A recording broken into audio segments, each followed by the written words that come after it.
Hello everyone and welcome back to another tutorial. Today we're going to see how to hide games on Steam. Firstly, launch the Steam client on your computer, click on your avatar icon or username located in the top right corner, and then select View My Profile.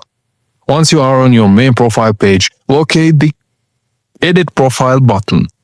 On the Edit screen, look at the menu on the left side and click on the Privacy Settings tab.